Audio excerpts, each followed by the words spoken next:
we have taken a view that part of the reason why we are where we are as a country in relation to the deterioration of the generating capacity was that we have not been sticking to planned maintenance, we have not been sticking to philosophy maintenance, and that also had to do with the fact that Eskom's balance sheet was severely compromised. There was little resources to invest on the maintenance side. And what had been happening over a period of time is that the units have been exploited without the necessary maintenance, planned maintenance, philosophy maintenance, and that has caught up with us. And that's why we are in the situation where we find ourselves in. But with the fiscal relief that was provided for by the National Treasury, the 254 billion rand of fiscal support given to Eskom, part of the conditions was that the Eskom needs to invest heavily on the maintenance side. And that's why we have opted to go to the second option. And that second option, one, we are going to stick to planned maintenance. We are going to stick to philosophy maintenance. We do accept that in the short term, is going to result into, if you like, the possibility of intensified load shedding. I'm saying that possibility because if that ramped up planned maintenance and philosophy maintenance is accompanied by unplanned capacity loss factor, that is the other units that are tripping as and when, then it means that there will be an intensification of load shedding, and which is essentially the situation that we find ourselves in. Just to give you a bit of context, if you remember when we announced the winter outlook, we mentioned a number of interventions. And one of the key interventions that we mentioned there was that we are going to slow down on the planned maintenance. We are going to slow down on planned maintenance because before we entered the winter period, we had done some degree of intense planned maintenance, and we allowed the units to run for that period of about 4 months to continue to give us the megawatts, because as anticipated during winter, we're going to have an intensified levels of demand. And you know that we reached a peak demand of about 33,900 megawatts during winter. And then in terms of that winter plan, we did indicate that we are going to curb our planned maintenance to be at 2,500 megawatts. And now that we are entering the warmer periods of the year, we have gone through the winter period with a relatively very little harm. Of course, we reached stage 6 at some period, but not as severe as we had anticipated on our own accounts. When we generated the worst case scenario, we had said that if the unplanned capacity loss factor, that is the amount and the rate at which the units are failing, was to reach 18,000 megawatts plus, and then that peak demand was going to be above about 34,000 megawatts. We are going to reach higher stages of load shedding, even stage 8 and beyond. Of course, we know that we didn't reach that in part because we had slowed down on planned maintenance, and we also ran if you like, our open cycle gas turbines, if you like, the peak asset for the ones that helps us with peak demand, they were on load most of the time. And as a result of that, we did share with you that we had spent a lot of money on diesel so that we are able to survive the winter period. Now that we have entered the summer period, the demand has gone down. So we are ramping up on our planned maintenance. We are ramping up on the planned maintenance for the reasons that I've shared with you. And those reasons are, just to recap, to ensure that we are able to build a degree of resilience in the system, to make sure that the system, the units are reliable, to make sure that the units give us as many hours of generating capacity as possible, and also that that generating capacity must approximate their designed capacity. So let me just share with you just a slide that indicating the numbers of what has happened over the past 2 days, so that there's a better appreciation of what led to this intensification stage 6 load shedding. Again, you can see the third column, the one that speaks to what the title, the heading says, planned outages. Remember, when we went into the winter period, I just made the point that we kept that at 2,500 as a part of our winter plan. And you can see that we've been ramping that up, ramped it up. And of course, on the 1st of September, we surpassed even the 6,000 megawatts of planned outages. And yesterday, we're at 5,894 megawatts, and today is the 5,467 megawatts. So this is consistent with the approach that we are taking to say that given the lower levels of peak forecast, we are going to ensure that we are ramping up on planned maintenance so that we are building a degree of reliability in this unit. So there's nothing new really there, what I'm sharing with you. But what is significant, what has led to the intensification of stage 6 is the fourth column, the unplanned capacity loss factor there, the number of units that are failing. Outside that which we have taken out as part of our philosophy and planned maintenance, you can see that during the week, the 28th of August, although we ramped up almost double our winter period in terms of planned outages, but the unplanned capacity loss factor was sitting at 14,771.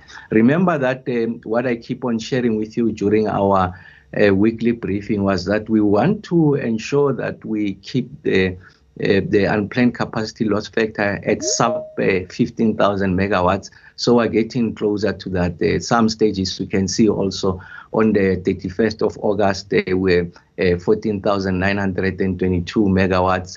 On the 1st of September, we're at 14,515 megawatts. But what has happened over the past few days is that yesterday was that the unplanned capacity loss factor shot up, and it shot up, it went to 17,297 megawatts in addition to that ramped up capacity, and that necessitated the need for us to be able to initiate stage 6 load shedding.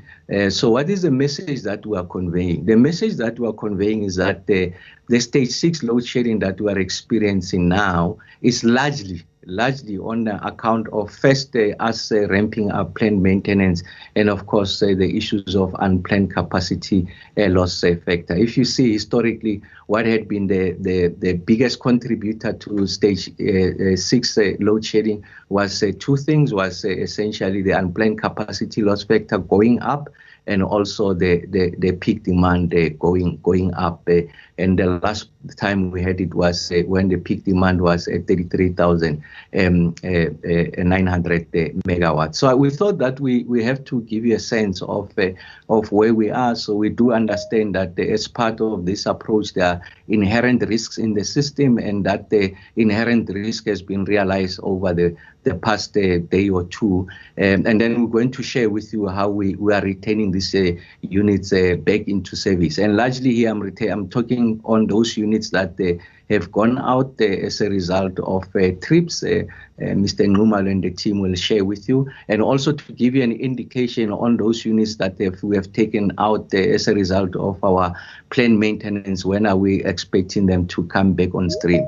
I really want to conclude just this part of my opening remarks to say that there will not be a shortcut to the ending of load shedding, and at least on this in this instance is because of the actions that we are taking to ensure that we are able to ramp up planned maintenance, and that's largely a reason why we are where we are. So it's important that there's that greater levels of appreciation. Of course, there's going to be some degree of dynamism in how we deal with this. So if the situation were to deteriorate further, we'll find a way of ensuring that also on the planned maintenance, we're able to slow it down. But you'll see when we share with you that we have confidence that in the next few days towards the end of the week, those units are going to come back on stream.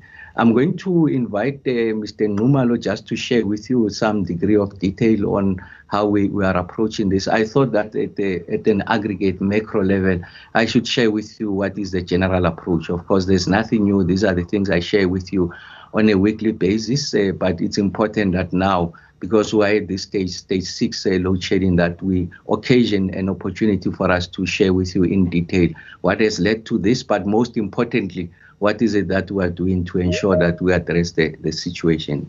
Thanks, Takani. I'll hand over to Mr. Nxumalo. Thank you very much, Minister. Good morning to the members of the media. I think the Minister has sketched it very well in terms of what has happened. I think the critical thing that I also just want to emphasize on is that we have agreed that we will not cut back on the philosophy in our philosophy maintenance. And when we are also, the sooner we would start doing that as well, it prepares you very well for the intense summer maintenance that is still coming, so that some of these units that go out early, they still come back on time. So that is key in terms of what has happened. And then also that of maintaining the UCLF around below 15,000. The Minister has just touched on that. So I will be going through some of the details just to indicate what exactly has happened here. If you see that reddish line there that talks to that, you would see that the Minister, if you look at from the second last week of August, we were actually running very well as well. And then I think I want to focus on the period there from the second, because of September, because that's when then we had that blip. Because what it means then when we increase this planned maintenance to this level, that is about 3,000 from the winter period, it actually reduces the reserve that you have. So if you have a day where you lose more unit, then you start to use more of the reserves, which also created a problem. You see that we have lost a number of units there on the 2nd of September, because before that we could still recover. From the 29th, that's when we started also to increase the stages, because if you look at the pump storage reserve there, the line of the pump storage, it also started going down there around the 29th. That's when we were going to stage 4. We could still maintain and recover, as you would see there, but from the 2nd, that was the blip that also created a problem for the system, because some of those units that came off there, they have not returned. We are still busy with them, save for that Kendall 6. So that created then that our reserve got a bit depleted. You don't have enough time to recover. So, but I think the first thing that I also should have indicated is that stage 6 is something that we are at all costs working to avoid because of its impact, as indicated by the Minister. So some of those units that we have to take off now, especially yesterday morning, was due, because that's another second factor that we have taken into account to see when it comes to safety of the employees or safety on the plant itself, we will not compromise on that as well. Although it's going to result into this type of pain. So we had yesterday morning, we had to take a unit at Medupi 5, and then also that Lethabo 6, they were mostly the safety issue, and that grill number 6 as well. There were safety issue on these units, so they should be returning from tomorrow and Thursday, so those units will start to return. And then the other factor I want to indicate here, on that brown reddish line there, we are sitting with the 2,100 megawatts from Gusile unit 1 to 3. So which also put us, because that is not varying at this thing, it's constant. So it is staying there. So one of the main focus that I want to also give the public is that's where also our focus is being as well, to make sure that we are working to bring those Gusile unit back online, because that also will reduce by 2,000 that line, and then we will have enough reserve then when it comes. So that is the first thing that we will be doing. So those units, as we indicated earlier previously, that The initial plan was end November and December, so we have managed to pull back on those units so that the first unit will come in October somewhere. So that will also assist us to start reducing that line and create a data reserve, because those are the big units. And then the second tranche of units that has been problematic over the winter period was the Tutuga units. So where we were running on average with 1 unit. So Tutuga has started to bring the units back. So we went to 3. We are going back to 3 from tomorrow. By the end of this week, we will be on 4 units. So that is also part of the plan that we have to cushion as we are increasing the maintenance, to say these units that have been off for quite some time that we need to come back now. That is at Tutuga and Usile units. So then that will help us to increase that gap, so that we go back to the lower stages of load shedding that we have seen to the winter period. So yeah, towards the end of this week, we should be in the position to start reducing the stages from the current stage 6. And then also we will have recovered as well on our reserve. As you would see that the pump storage are starting to recover as well, because pump storage play 2 roles as well. Apart from just being emergency, they also play a role of certain level that the system operator shouldn't go below it as part of the black start capabilities for the country. So we need to maintain that balance as well. So given that difficulties, then that was then resulted in us increasing that stages. As you could see that the full load losses on the Sunday, that's when we increased it, moved from 8,800 to 11,000 when we lost those big units, mainly at Duva, Kendal,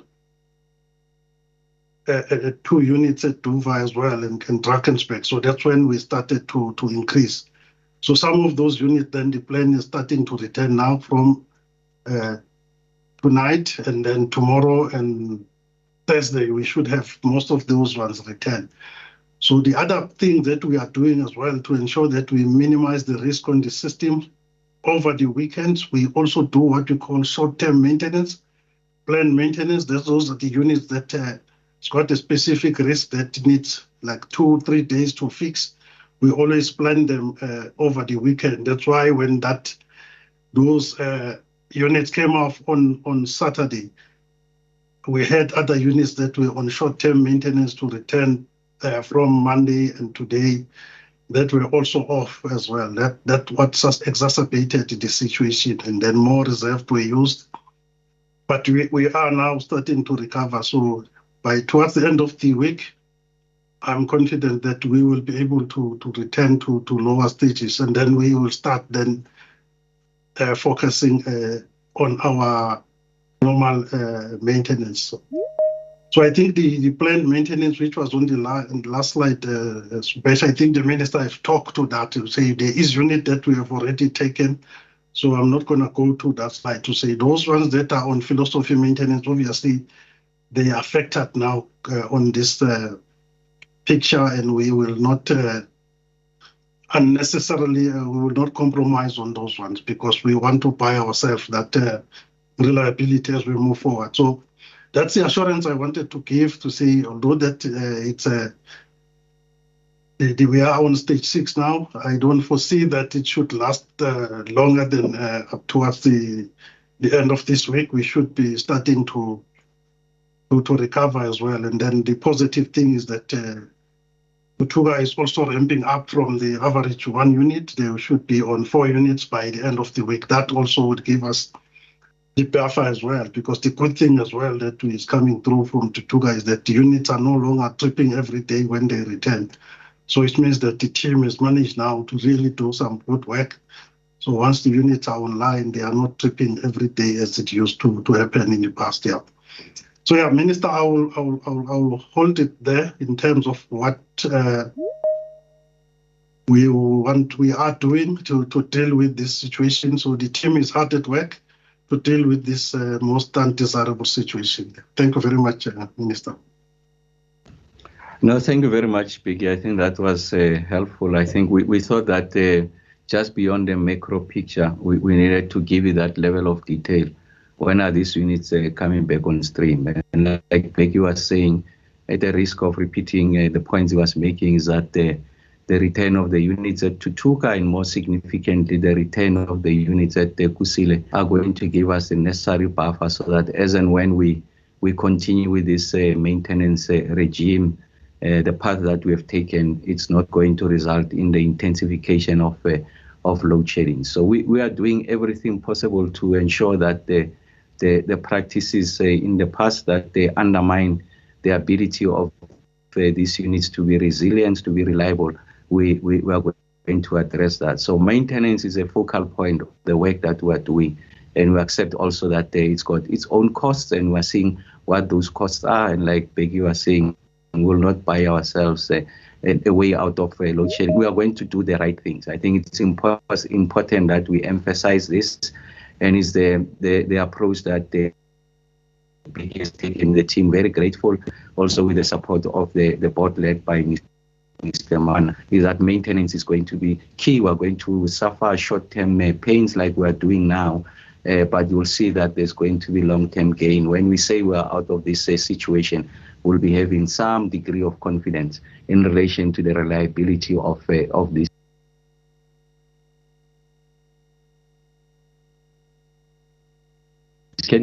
This situation that we are currently experiencing is largely driven by the actions that we have taken rather on the planned maintenance. They just happen to coincide with a number of units going out, but it's important that we are able to proceed with this philosophy. Maintenance is the right thing to do, and that's how you're going to ensure that we protect these assets and we continue to exploit them well into the future. So thanks, Takani. We are ready to take the questions ourselves and the team from Eskom. Thanks. Indeed, thank you very much, Minister, for taking us through the status quo, as well as outlining the broader vision and plan in respect to our sustainable energy security as a country. Thank you as well to Mr. Nxumalo for the brief. Indeed, I would now like to afford journalists who have joined us, as well as those who have shared their questions on our WhatsApp group, the GCIS updates, to please share their questions. We'll now hand over to Josias, who will be taking us through some of the questions that have been shared on our GCIS WhatsApp group. In fact, I should just highlight that all questions should please be directed to the GCIS media updates group. We will then air them on the platform. So can I hand over to you, Ishmael, to take us through the questions. Thanks. Thank you, Minister. Thank you, Chairperson. Indeed, we do have few questions from the WhatsApp groups, as well as recognized on the charts online on the MS Teams. The first question is from William Horn from Netberg 24. Minister, does the rapid decline in EAF over the last week represent a resurgence of events such as where contractors are purposefully compromising, for instance, mills, to ensure more work for themselves? Or is this solely normal wear and tear that has just popped up again? The second question from William. Minister, what is the projected maintenance budget for the current financial year? And how does this compare to the previous financial year? And what is the average PCLF of the OCGTs for the YDT?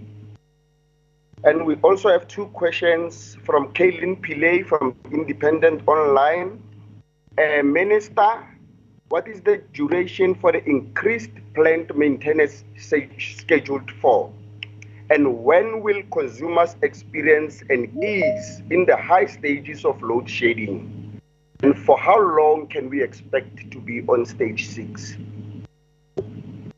And we also have a few questions from the chat group. The first ones come from Lamis Omaji from News 24.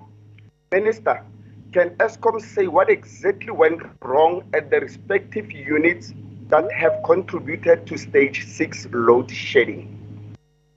Have there been spikes in unplanned losses? If so, by how much? Or has it been a consistent trend over the past 12 months? And what are the current partial losses? Have they also been increased? And we have the last 3 questions from Terence Kramer, Engineering News. Minister, given the Quebec Unit 1, the 3 Kusile units and possibly Medupi 4 will be coming on at the height of the typical summer maintenance season. Why is it Eskom ramping up plant maintenance so aggressively this early in the season? And can you confirm that the Kusile units will be retaining at their full nameplate? If so, how have you managed the air pollution constraint that was initially seen as preventing full output? And when will the summer output be provided? That is the questions for now, Chairperson. Thank you.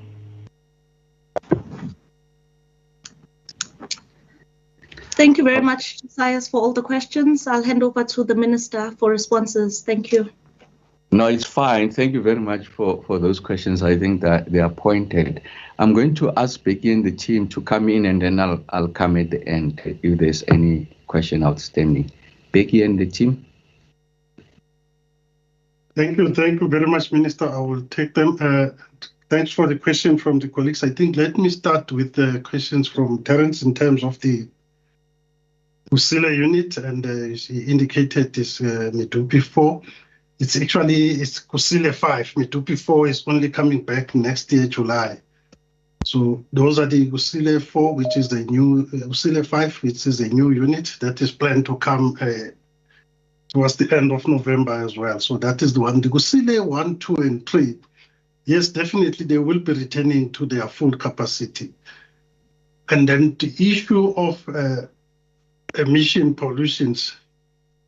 Remember, what is not available currently at Kusile is only the FGD, and the FGD is there to deal with sulfur. So the emissions, they are still, we still got the emission abatement technologies, which is the bag. So Kusile is coming, it's got the bag filter. So that the emissions in terms of the particulate emissions are not impacted at all. So the units will be returning at the correct capacity as well. So to give it what we have asked exemptions for. So, and then I did talk to Kusile Unit 5, that is also planned to come towards the end of November.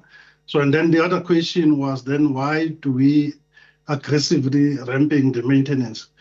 Maybe let me explain that actually we are not aggressively, we are still, because when we do the plan, we do it for the whole period as well. So we know when this unit comes and what type of maintenance is going to happen.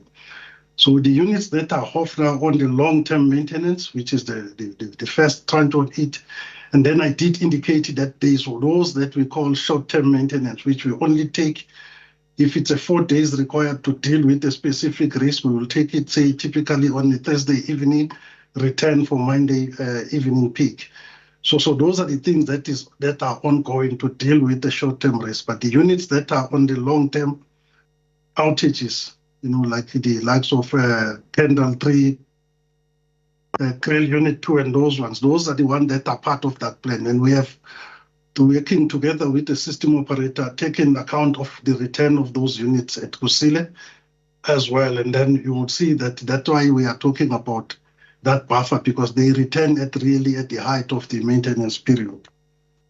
And then the units, or the question that was also asked was what went wrong on these breakdowns that has happened. I think I did indicate that Medupi, for an example, what happened yesterday morning, Medupi Unit 1 had a breakdown on the chain. There's a chain that is removing the ash underneath the boiler. So that chain, it broke, but it broke inside the boiler. So then it becomes unsafe for the maintenance team to do that. So we needed to cool the boiler down and return. I just saw that that unit just returned now as planned. It was a day. So as Lethabo 6, we had a leak on the safety valves, and it became unsafe for the station. So we took it off last night together with the unit at Matla. That had also had a breakdown on the air heater.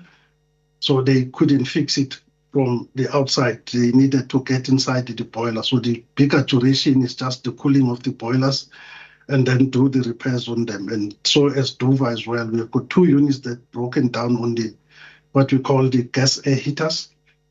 Because of the location of the fault, it needed those units to be taken off. So those are the units that will be coming off back now towards the end of the week.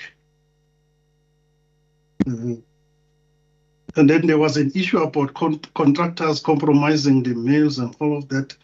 Not really. It's not the case here that the contractors are creating work for themselves, because remember, we are managing wherever there is contractors that is doing the work. Our team is supervising that. The job is planned by our teams. So I wouldn't sit and say there was any contractor that has planned to damage the plant so that they create work for themselves, because we are also working with all our contractor partners as well to make sure that they are also contracted now on the performance of the stations where they are working. And then there was a question about the budget for maintenance. It's still about 10.5 billion. It's in line with what, because our type of maintenance that we are doing every year it's almost the same. The GOs, the major overhauls, and the minor repairs that we are also doing here. Yeah, I think I've covered. I did talk about stage 6. When are we planning to deal with it? To say towards the end of this week, we are planning to start going down to lower stages as well. And then the last question, Minister, was about the partials. Partials has not been too volatile. Actually, it goes down. It's been around 5,900 as well for this period that we are having this one. All right, so we're going to come out of that briefing. Of course, speaking there is Mr. Khumalo, who's the unit Eskom, that had the safety risk that we couldn't keep them on road to plan them either for short term. That's what has caused this situation we are in. Thanks, Minister. Okay, no, thank you very much, Becky. Maybe just to add, so the one point that Becky makes is that on the issues around some of the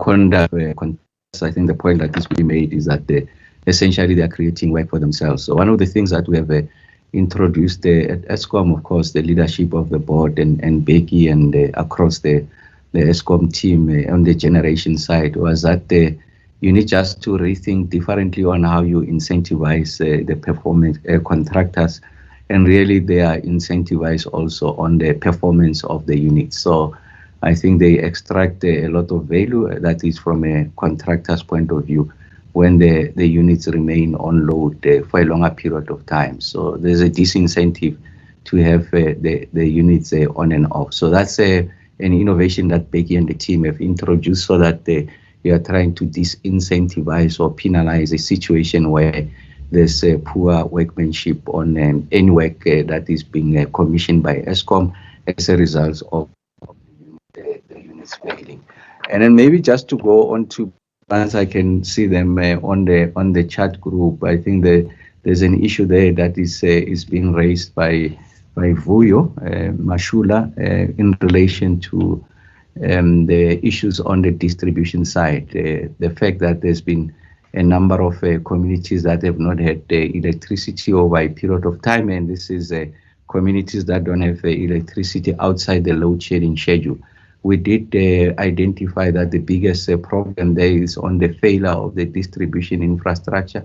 So we're working with the head of distribution and Eskom. We're working with the SALGA and the respective municipalities to address that situation. Just to give you a sense, the other day I was in Orange Farm, and the community was telling me just in the Orange Farm area alone, there's about 175 transformers that have failed as a result of illegal connection and technical losses, overload on the infrastructure, and that has not been replaced. And some of those communities were making the point that they haven't had electricity for the past 6 years. So we're working on that solution. Of course, there's a requirement first for communities to pay a penalty, and in this instance, communities had already paid a penalty of up to 6,000 rands or 500 over a period of 12 months. Secondly, is that communities must agree to the smart metering. The communities have already agreed to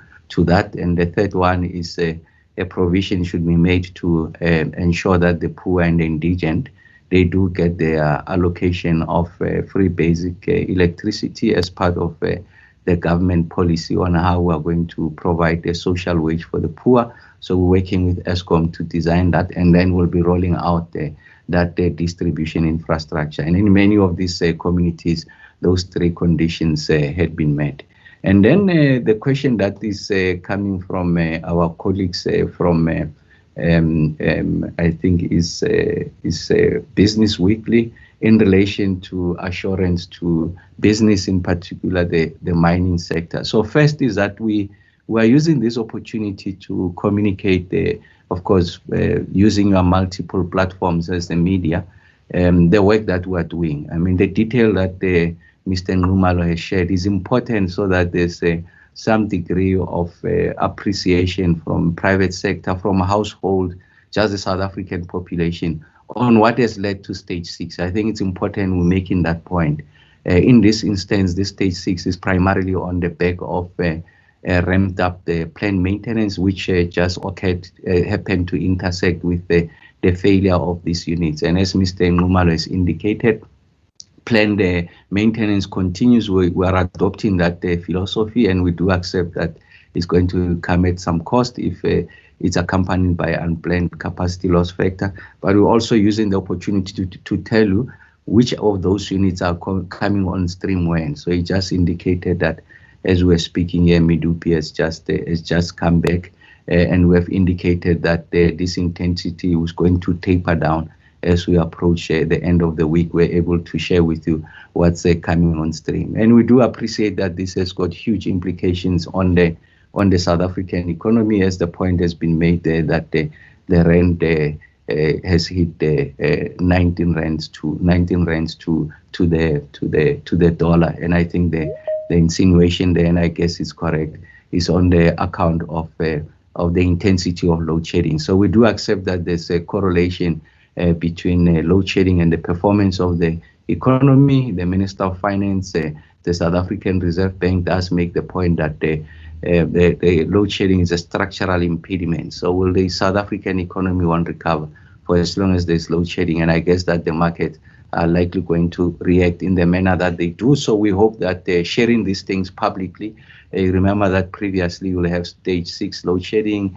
We should simply issue a statement, but we are taking it further beyond what Ms. Mokoena is doing diligently to communicate by issuing a media statement. We are taking it beyond the media statement, because I'm sure that there are deeper questions that you want to ask, and that's why we afford you this opportunity, so that we are able to respond to these questions, and we are able to alert, if you like, the markets and also the South African economy and business on the work that we are doing. And there's better planning on their side, because we are able to say that towards the end of the week, you'll see this tapering down. But I think most importantly is just to know what are the causes of this stage 6 load shedding. So essentially it's something that has a result of the work that we are doing. So yeah, I'm not sure if there are any additional questions, Sakani.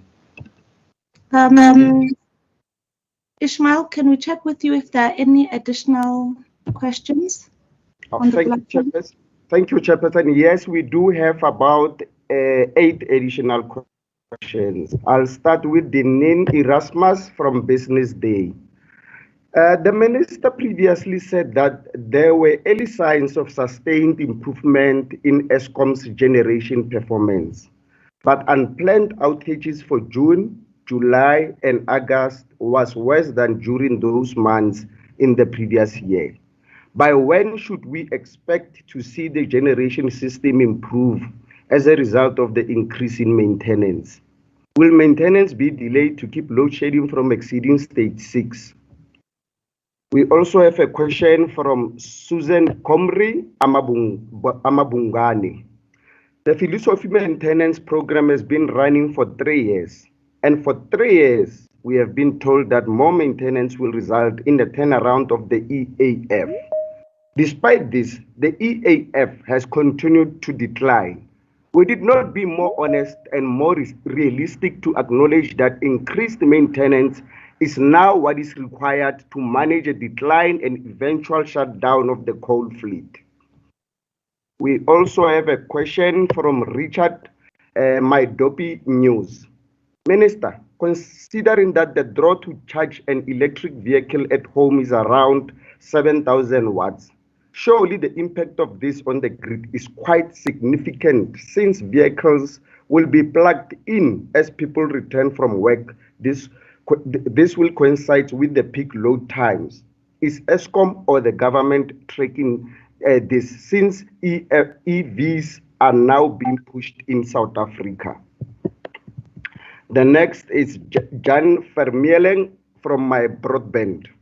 Looking at the minister's table, comparing the 29 August available capacity versus the peak forecasted demand to those figures from 31st August to the 4th of September.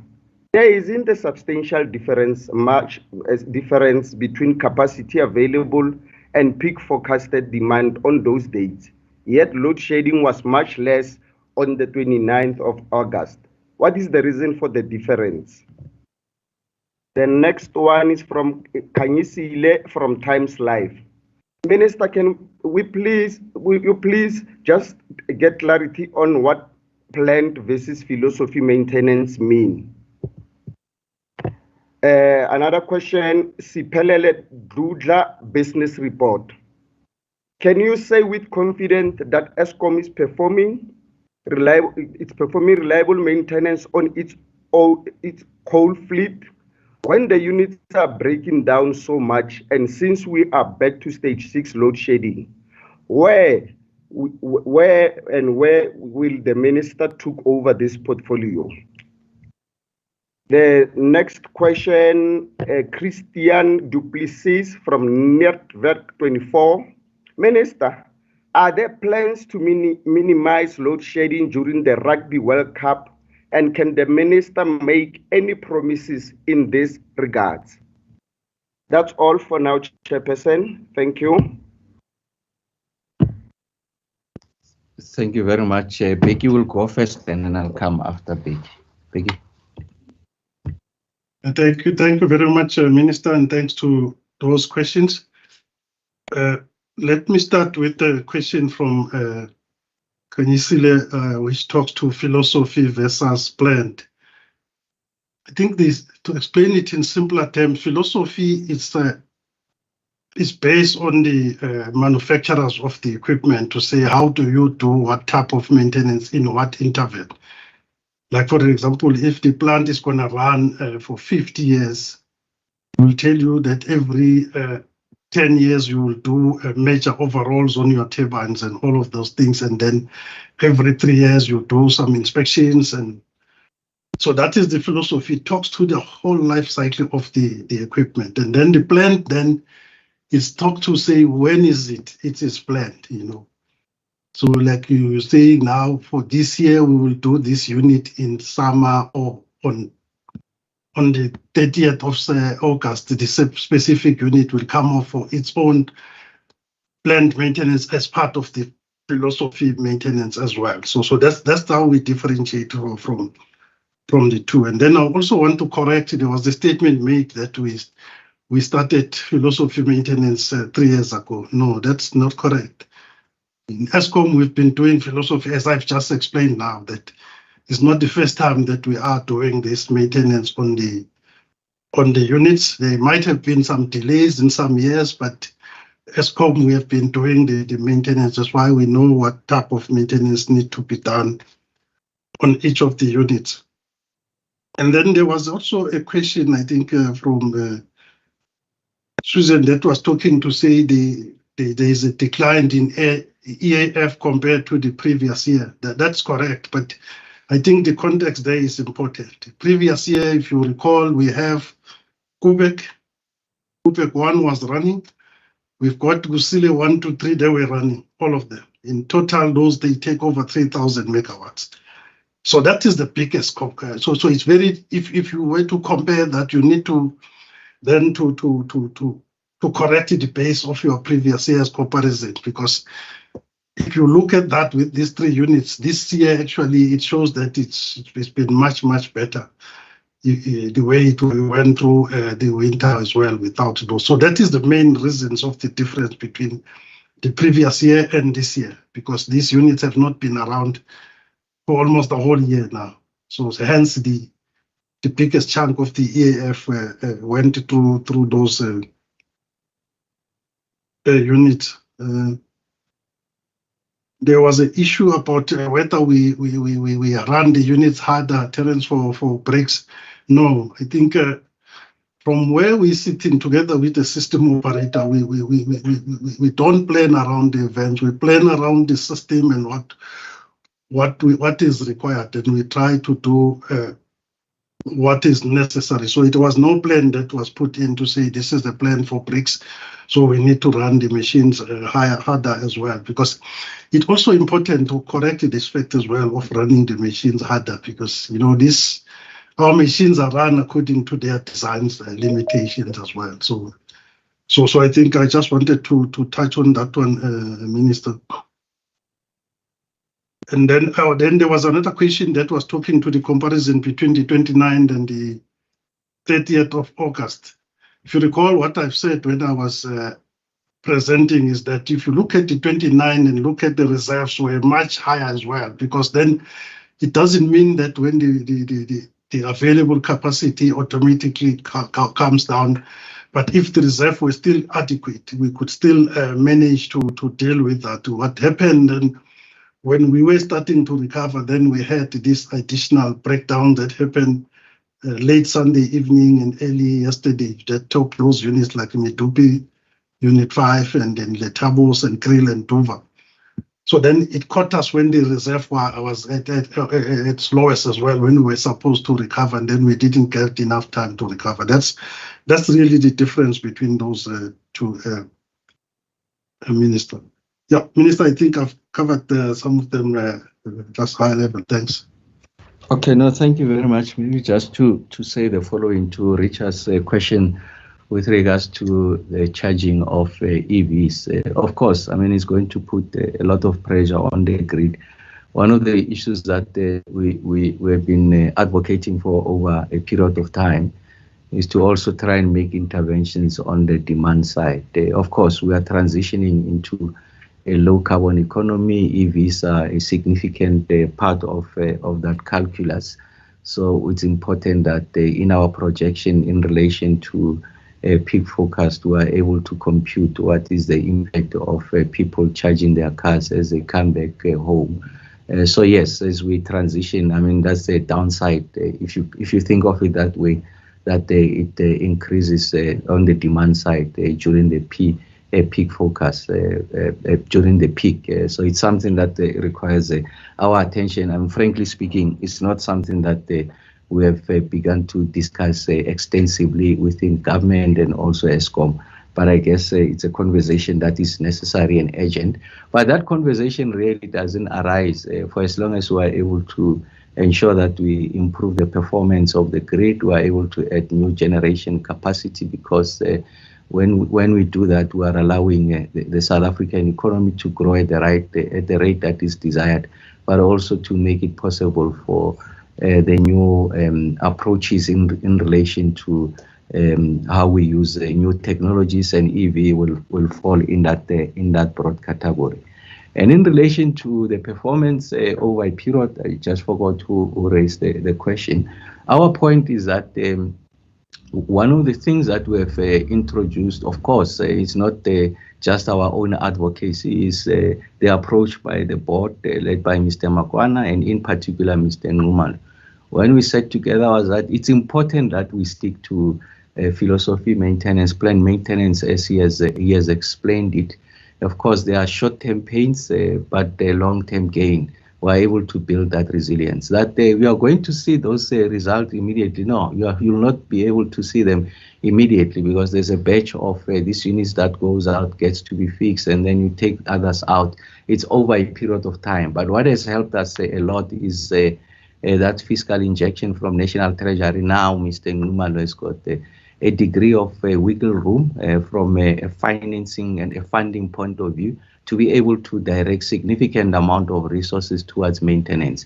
Previously, with a constrained balance sheet, without any assistance from the fiscals, just relying on the tariff increases, and of course, for objective reasons, NERSA was not approving the kind of tariff increases that Eskom wanted.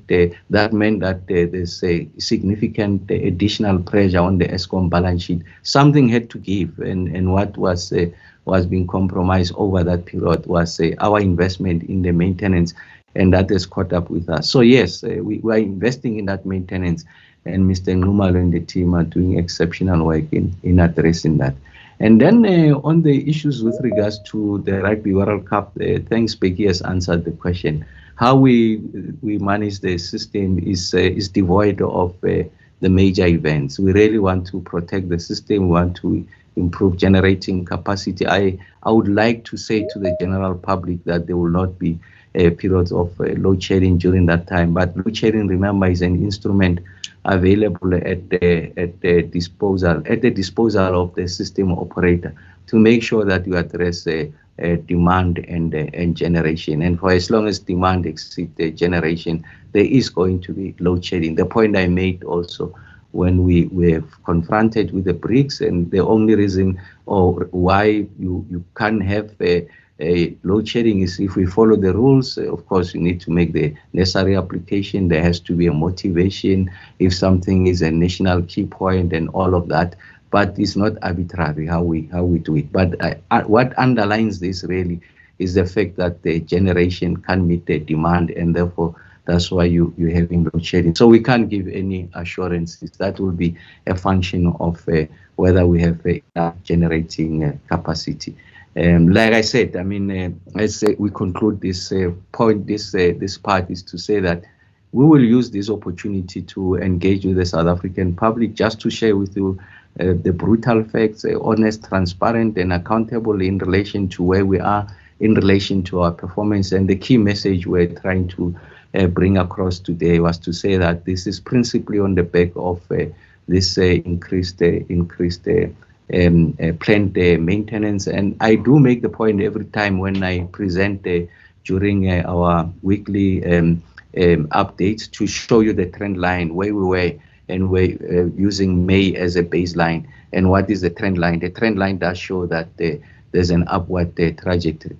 A point was made about the available capacity that almost coming down. Yes, that is invariably going to be the case for as long as you are very aggressive on the planned maintenance. So planned maintenance will simply mean that I'm taking out the capacity that is available, although we can still exploit it. But as Mr. Nxumalo has indicated, planned maintenance is key, philosophy maintenance is key. We'll take it out and it must be accounted for somewhere else. What that does is to reduce the capacity that is available. If we are to go back to the winter period, the available capacity was high because we reduced on the planned maintenance, and that reduction that gets to be added on the capacity that is available, and then you saw the EAF going up. In this instance, the EAF comes down as a result of us taking out these units, fixing them, and over a period of time, you are going to see that the EAF is resilient, is able to keep up to the levels that